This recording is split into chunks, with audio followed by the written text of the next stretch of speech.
ISO certified world-class quality. Downy's best ever Honda Kulong.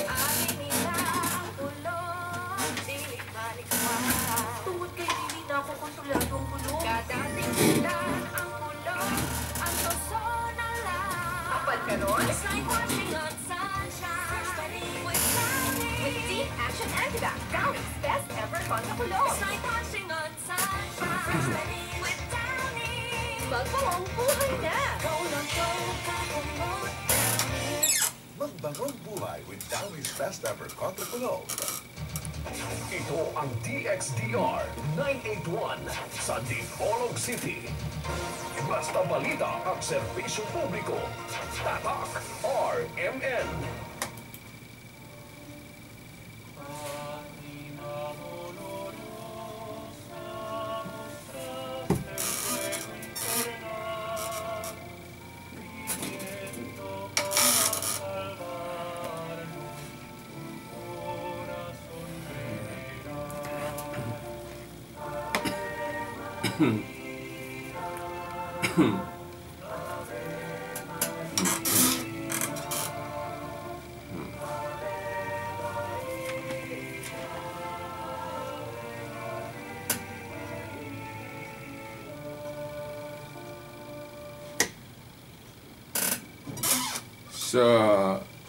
Sa Ebanghelyo nga giasoy ni San Lucas sa kapitulo 22 atong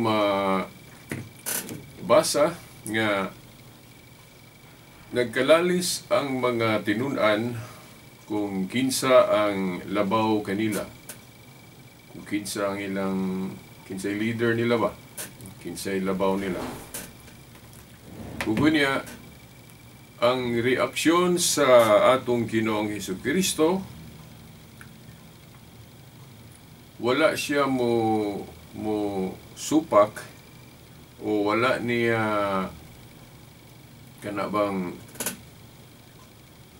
sungia ang pagtuo nga adunay labaw. Apan dunay siya gipamahayag nga unsa ang labaw. Sa ngalan sa Amahan, sa Anak, sa Espiritu Santo. Amen. And iyan usab ang tulumanon nga giuluhan, kahayag sa pagtuong Katoliko. Uban gihapon ining ubos ninyong alagad sa maong tulumanon, Silbert Tunduyano, Senior alias Veritas. Okay, sa gihapon, nagpagkauban nato dinhi sa istasyon. Ang atong mga kasamang radyoman, kasamang radyoman Danny Luod, kasamang radyoman Tax Itlumba no, sa technical side, ug sa gihapon atong pasiunang pagtimbaya no, sa atong amahan dinhi sa istasyon, ang atong station manager, kasamang radyoman Edgar Nagumo, uban na gyud sa iyang tibuok youth staff dinhi sa maong Sibiyahanan. Dili na lang nato hinganlan no, o tanan no, mga amigo, amiga, kasama ang radyo man nato dinhi sa RMN Dipolog. Sige po ang atong spiritual nga amahan, ang atong obispo. Dili nato usab kalimtan ang atong pagyukbo kaniya, Most Reverend Severo Kaermari, ubana sa iyag yung tibuok yun nga mga kaparian nga mialayon kaniya sa pagpangamahan dinhi sa ato nga diocese. Okay. O sa gihapon ako moingon, maayong adlaw sa Ginoo kanatong tanan, no? Okay, bag-ura depot, no? Ang atong kapistahan sa Santo Rosario, no?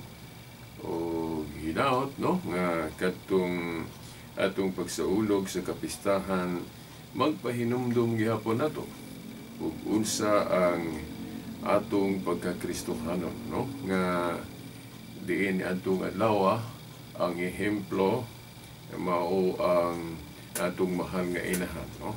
Ang iyang inahanon nga panginahan usab nga iyang gipakita diha, no, sa atong pag-ampo sa Santos nga Rosario. Ang Samarino sa misteryo sa kaluwasan. Naman na diya sa atong santos nga rosaryo. Nga din ang atong inahan nagaauhag ka na to nga atong pangadion ka ng pagampuan, no? Pamalandong na sa misteryo sa kaluwasan. Kinaman diha ang pagkatao, kasakitan, pagkabanhaw sa atong Ginoong Hesukristo. Diin hangtod karon wala usab gihapon na masabti sa uban ato mga igsuon hinmunan. Okay. Daw karon ang atong hisgutan padayon gihapon ta sa atong tema. May labot na niining the teaching authority of the church. Okay.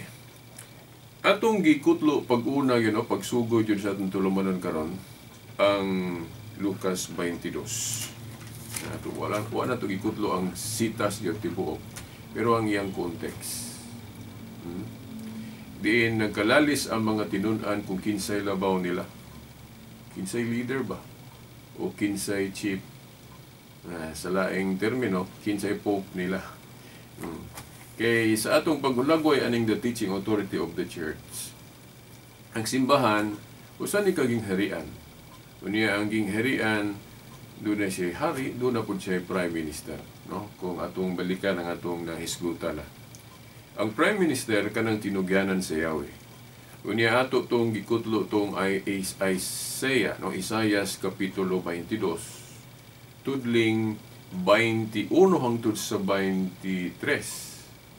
Rather, bisag sugdon sa tudling 20 hangtod sa 23. Unya ang bersikulo gyud diin makuha gyud nato ang litra por litra nga gipasabot diha kanang tudling 21 o 22 nga kanang mga tudling nga gihisgot nag Yahweh sa gingharian. Yahweh sa gingharian. Unya ang tugyanan ng Yahweh sa gingharian tawagon og amahan. Amahan nga sa atong pinulungan amahan, no? O papa. Mao nang mga tudlinga sa Biblia ang atong gigamit nga basihan.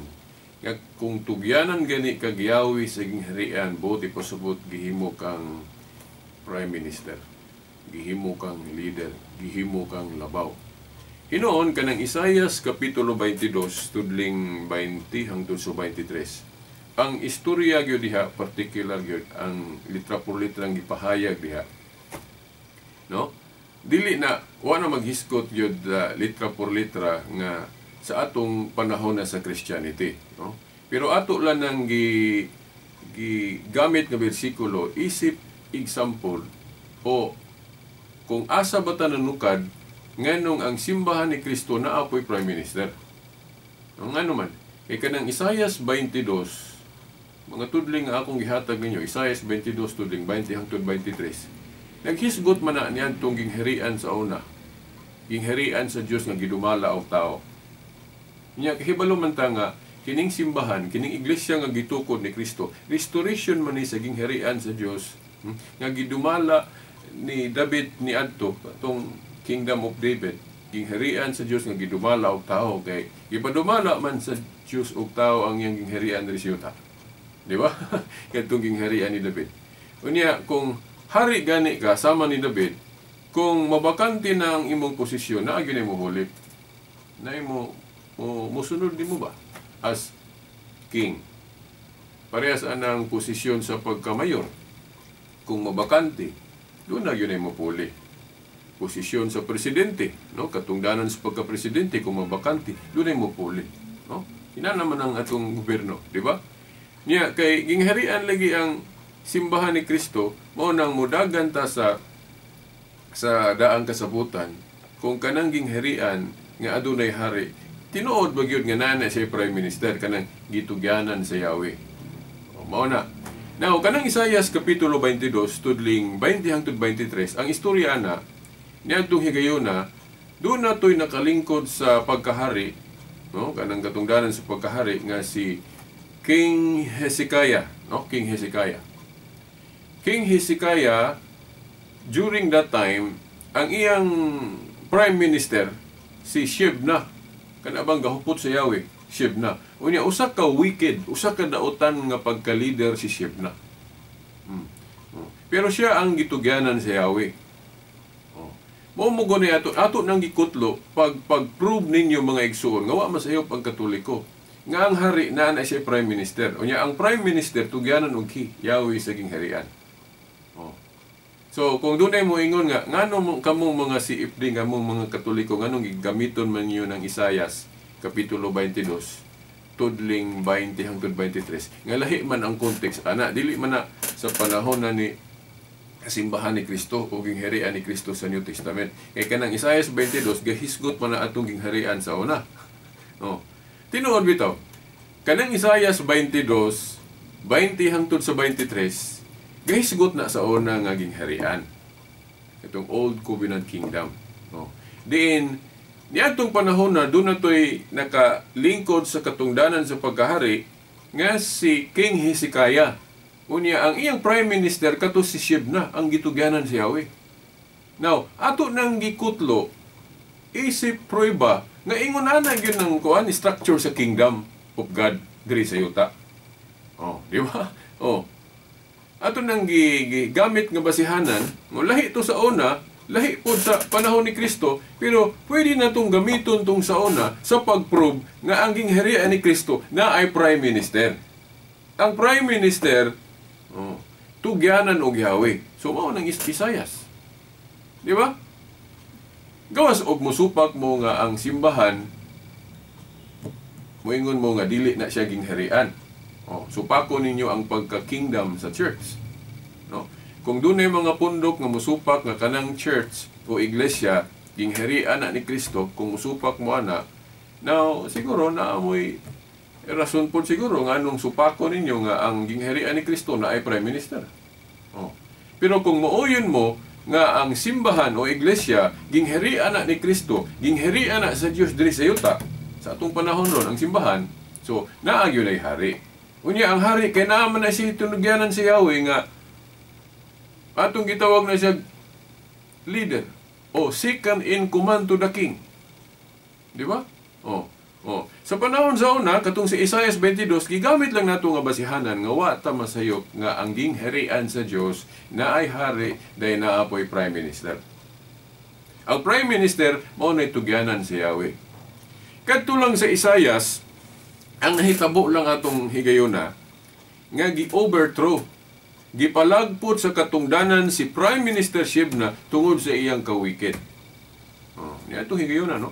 Tungod kay dili man siya maayong nga leader, gipulihan siya. Gipulihan siya ni Eliakim. Basahan ko ninyo, Isaias kapitulo 22, tudling 20 hangtod sa 23. Nga si Prime Minister Shebna, giilisdan siya ni Eliakim, giingon diha, no? Eliakim, Shebna. Ako lang iparaphrase para makuha din ang context. Kay usamang ka-wicked leader, usamang ka-wicked prime minister. So, kana gani no, sa di pa ko mupadayon sa pag-explain ana. Pwede po na natong gawion nga example, basihanan, kung anong sa history, doon natin ka nang gitawag og mga bad popes. Diba? Na may mga bad popes in history. Lahi po itong anti-pope. Lahi ng anti-pope o bad popes. Kay ang anti-pope, dili na tinuod nga pope. Kung moingon ta, anti-pope, dili na genuine nga pope. Pero kung moingon ta, bad popes, genuine ang pagka-pope, pero bad lang.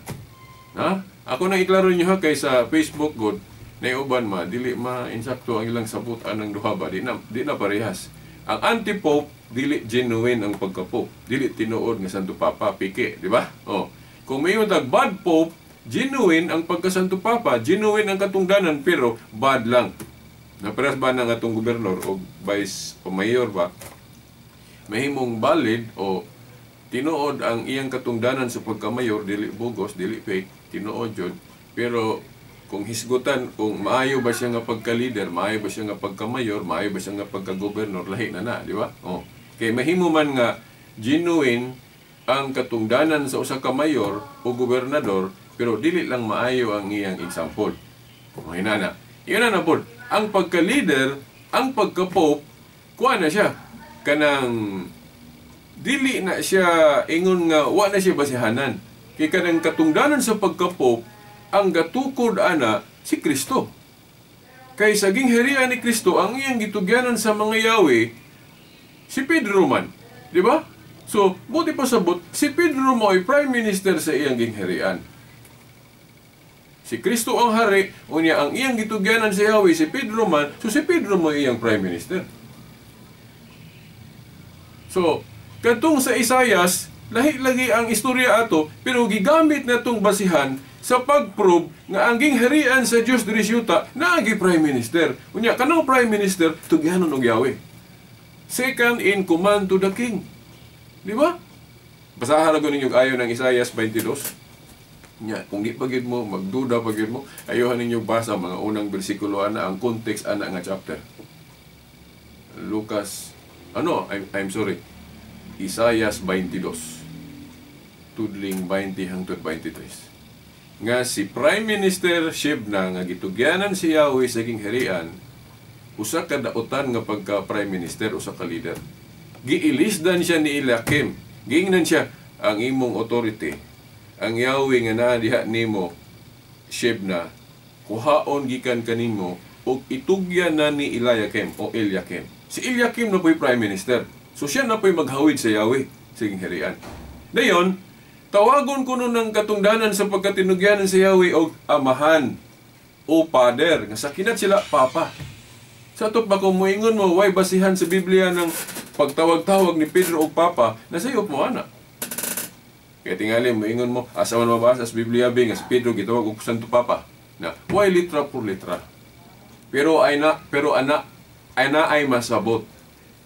Kay kung magtuon tag Biblia, dili man tanan litra por litra, di ba? Kay parehas ng monotheism. Unsa man ang monotheism? A belief of one God. Ang pagtuo nga usa ra Dios, pero di ta kabasa og usa ka bersikulo sa Biblia nga kanang mabasa ng pulong monotheism. Di ba? Na siguro mono sa kay kanang mono sa Greek one man na, no? Naay mono de napoy theos. Pero kanang gikumbine ng mono og theos, usa ka Dios. Wa ko'y nabasa sa Biblia nga mabasa ko ng pulong monotheism. Mono ug theos na pero monotheism di tang kabasa. Di ba? Pero sa nang Trinity. Ari ito kabasa Trinity sulod sa Biblia. Oh? Pero ang ipasabot na sa Biblia. So yun na pod. Tinuod nga way mabasa sa Biblia nga si Pedro mo'y unang pope o unang Santo Papa. Pero kung sabton, mao. Ano man? Kay ako bitaw ning giplastado nga logic diya sa Facebook. And nagalito'y professor sa Bacolod nga ni ingon siya nga, uy, maayo po ng imong logic, no? Naghatag ko og tulo ka premise. Ang premise, mo'y akong gibasihan sa konklusyon. Di ba? Mo man na sa syllogism. Basta naa kay premise, niya ang imong konklusyon, gibase sa imong premise. So logical imong konklusyon. No? Nga nung ingon ta nga si Pedro, Santo Papa, o Holy Father. No? So, ang unang premise, tungod kay si Pedro gitugyanan sa Yahweh sa gingharian. Mutuo ka nga si Pedro gitugyanan sa Yahweh sa gingharian. Then ikaduhang premise, ang gitugyanan sa Yahweh kana nga posisyon, kana ang katungdanan tawgon og holy. Holy o banal. Asa man mabasa? Pinadayag 3:7. Revelation chapter 3 verse 7, ang tinugyanan sa Yahweh tawgon og holy. Actually si Kristo may gipasabot diha kay ang nagkupot gyud sa authority gahom ang Dios man, si Kristo Dios man. So naa niya ang Yahweh. Naa niya ang Yahweh. Holy siya. Unya kay sa Biblia, di man kay siya ray gahupot anang Yahweh, iya man ang gipadumala pug tao, iya man ang gipahawiran og tao. Mo bitaw na nga wa gyud man sayop ang Katoliko nga kanang katungdanan ni Kristo sa pagkalabawong pastor, iya nang gi-extend sa tao nga iyang gisugo nga modumala sa ang katong akong giingon niyo sa miyagi na itong Sibya nga iyang representative. Di ba? Pareha sa mayor, kung wala diha, iyang ipatrabaho, iyang trabaho sa iyang vice mayor. Ingon na. So, mao na nga, simple na kayo sabton, ganang moingon nga rin nga, ang Pangulo sa Iglesia si Kristo, dili ng Santo Papa. Si Kristo bitaw ang ulo. Pero ang pangutana, kinsa iyang gibinlan anang iyang trabaho sa pagkalabawong pastor? Pagka makita nga Pangulo. Kay, ang pagka-leader ni Kristo sa dihang nikayab na siya, ni adto na siya sa langit, nawala na ang iyang pagkamakita nga Pangulo, kay tuwa naman siya sa langit. So kanang iyang pagkamakita nga Pangulo, kinahanglan iyan ang i-delegate. Na siya representative, ana. Ya, klaro man niya si Pedro. Juan 21, 15-17, sa tanang mga apostoles, si Pedro mo iyang giingnan, Pedro, ati man na ang akong mga karnero. Naadito tanang mga apostoles, nganong si Pedro na may giingnan. So klaro nga, sakto ang Katoliko, tungod kay si Pedro mo ay gipili, nga mo ay mahimong representative ni Kristo. Kay kanang pagka-pastor ni Pedro, dili na kay parehas lang sa atong obispo nga, limited lang ang dumalahon. Ang atong obispo pananglitan si Bishop Severo Caermari, Most Reverend Severo Caermari. Ang iyang dumalahon, di ra po Diocese of Dipolog. O mga obispo po sa Amerika, sa Alemania, ang ilang ra pong lugar, ilang dumalahon. Pero ang dumalahon ni Pedro, tanang katauhan ni Kristo. So ito pa, universal lang iyang pagkapastor. Di ba? Sa tanang mga apostoles, only Peter ang giingnan ni Kristo. Pedro, atima na ang akong mga karnero. Kinsa man na nga pagkapastor iyang gitahas, ang iya, di ba? Mao man na ang pagkapastor ni Kristo kanang pagdumala sa tanang panon ni Kristo. Di ba? So mao na nga si Pedro mao ang unang prime minister sa iglesia nga gitukod ni Kristo. Sa laing pagka-istorya, si Pedro mao ang unang executive minister sa iglesia nga gitukod ni Kristo. Dili si Felix Manalo sa INC, dili si Eddie Villanueva, dili si Ellen White sa Sabadista, dili si Charles Taze Russell sa Saxon Yuba, dili na sila. Ang unang executive minister nga si Kristo gyud mo'y nagpasabot nga iyang gipili. Juan 21:15-17, Mateo 16:19, si Pedro. Mao nang sakto ang Katoliko. Nga si Pedro ang unang executive minister sa iglesia, ug kung mabakante ang katungdanan, doon na may mupuli buhat 1:20, nabasahan ninyo sa list of popes. Diba si Pope Francis mo pila na? 266 ka Pangulo. So mga na nga dili na ko matandi ang simbahang Katoliko sa ubang mga pundok. Kay nagtuo ko nga only the Roman Catholic Church ang nagsunod sa protocol sa panaghiusa, Protocol sa panaghiusa. So hangtod sa sunod Domingo pohon ato ning ipadayon kay patakahuman sa ngalan sa Amahan, sa Anak, sa Espiritu Santo. Amen.